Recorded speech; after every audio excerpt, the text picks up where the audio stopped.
Hello everybody and welcome to my channel, and if you're returning, welcome back.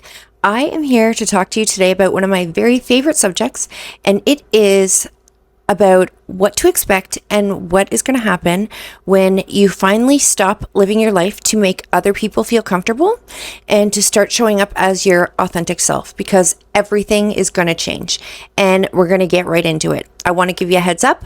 I do have some notes because this is one of my favorite topics. I have so much to talk about on this subject, and I've written so many papers on this subject that I could get way off track very quickly. So I'm going to try and stick quite tightly to my notes, and we'll get through this video. And it's got so much information to share with you, and it will be super helpful for you. So stick through it and pay attention, take notes. So people who only value you because you were easygoing or accommodating, they will begin to fall away. They're the first ones, they're going to be gone, okay? And don't take it personally, don't be offended, don't get your feelings hurt. They weren't there for you, they were there for what you did for them, okay? And that was it. Their absence creates space for you. This is a gift, truly. It's because their absence creates space for you, for others to see who you truly are and appreciate you for that, instead of others seeing you simply being a yes ma'am and doing everything you need to in order to make a situation or make another person's life be the most comfortable possible. Now, finally, you are living for yourself and you are sharing your authentic and your individuality, your authentic self, your individuality, your uniqueness, and it makes room for other people to see that and appreciate it, right? So they might not even have known that side of you existed, okay? So it's really a gift.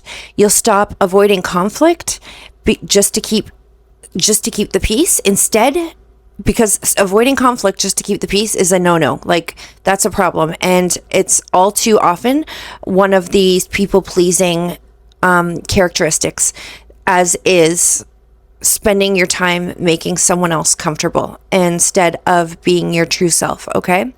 And being more concerned about that. So you will stop that. You will become someone who stops avoiding conflict, but instead you will start setting boundaries, and you'll realize that you not only deserve respect, but that your personal values matter simply because you matter as a person. And you'll begin to see yourself clearly, and other people will too, okay? They're going to have that benefit to be able to see you and recognize you for the individual and person and like self-loving person, and someone who sees themselves with great value, and other people will begin to treat you that way as well, as opposed to when you spent yourself committed to enhancing another person's life, okay? And I'm not talking about any partnerships or relationships. Generally, when you have these traits and you've done this, you'll begin, even if it started in a relationship, you'll begin doing it everywhere in life. Or maybe it's with a certain group of people, maybe it's with family, or with a friend group, or maybe it's in a professional environment, okay? But all these changes are still relevant, and and the harm they do to you is equally relevant no matter what the situation. And these changes are going to change your life equally no matter what environment you have had these behaviors and carried on these characteristics in, okay? Because these changes are universal. So the ones who once controlled the dynamic are going to start becoming very uncomfortable very, very quickly. Like, within the first time you set a boundary, the first time you open your mouth and speak up, they're going to get very uncomfortable. They might lash out. They might withdraw from you. In my experience, they lash out with nasty comments. They may try and manipulate you, but the truth is, those were never real relationships and just cycles of you fulfilling someone else's constant emotional needs. That's all it was. You were like their crutch. You filled their emotional needs consistently.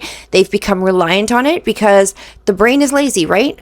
If it doesn't use it, it loses it. And if it doesn't have to fend for itself because someone else is doing it for them, then that's always what the brain's going to choose. So as soon as you cut that off and you start taking care of you, and they have to manage their own emotions and deal with real life themselves, and not you buffering real life to make it like perfect for them so they can cope, they're going to be pissed. No one's going to like that. And they're not going to like it either. But you're giving them a gift too, because they need to learn to live.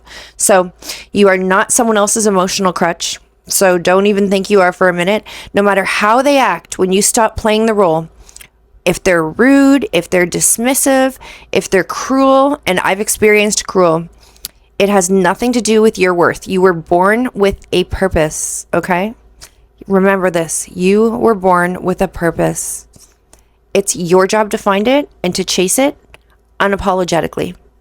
That's your job. That's your role. That's what you need to be doing. Not worrying about how someone else feels and tiptoeing and walking on eggshells and walking on broken glass, tiptoeing around them to keep them at their emotional best and to keep them stable so they can behave in a acceptable and normal manner.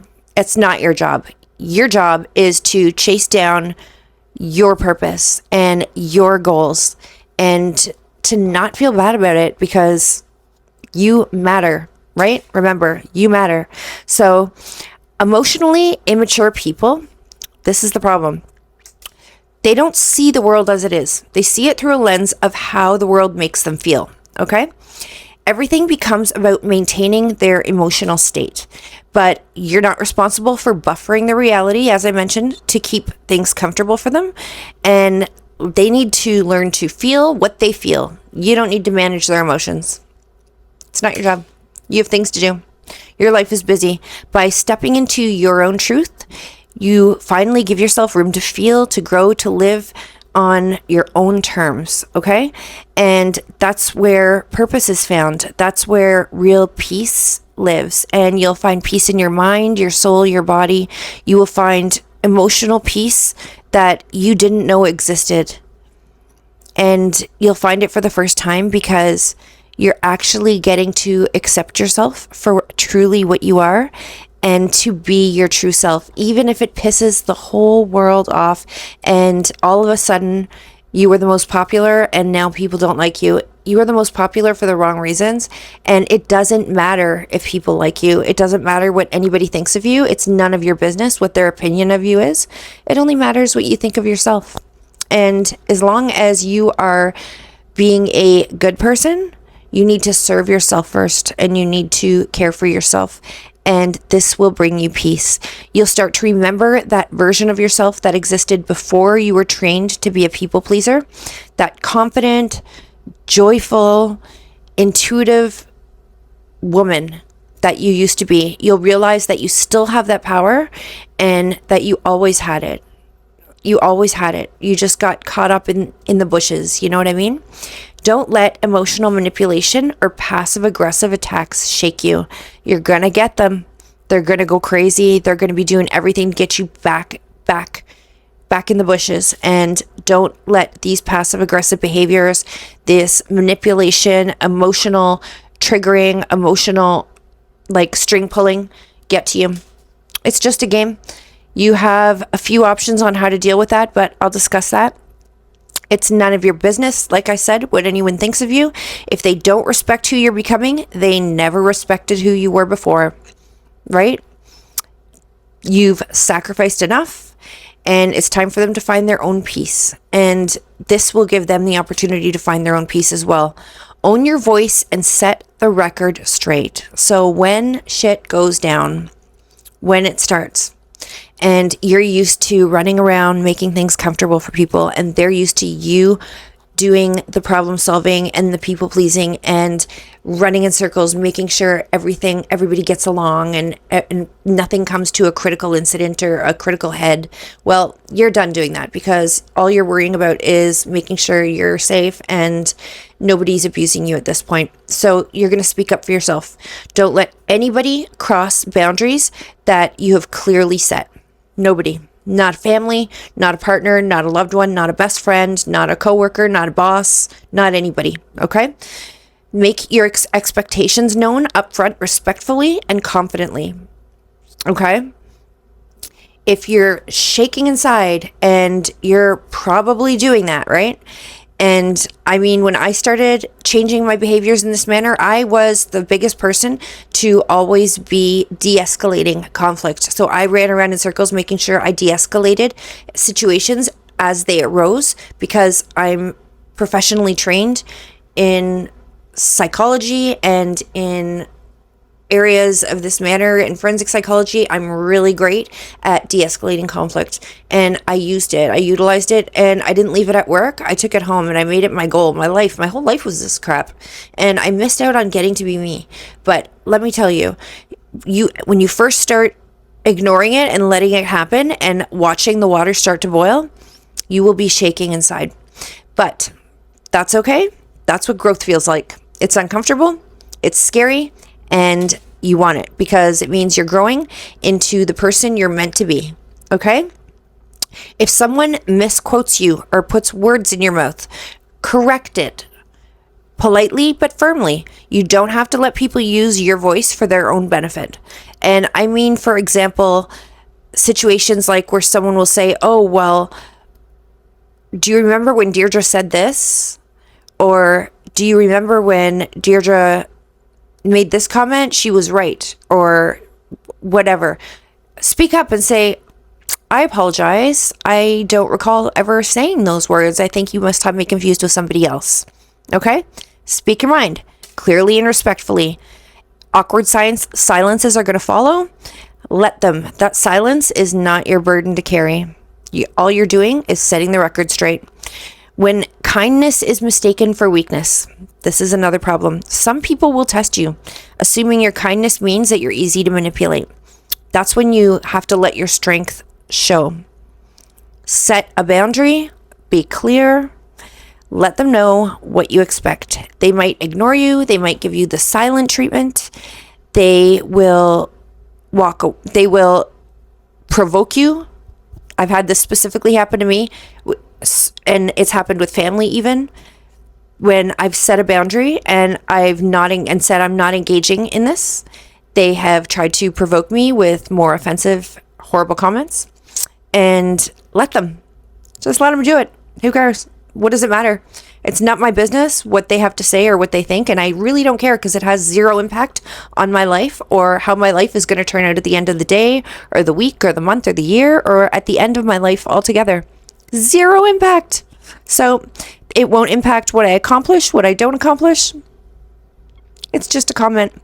You have two options. Prove them wrong calmly with evidence, which is a great option. I love doing that. I love it when I can mop the floor with someone's face because they have no evidence based on what they had to say.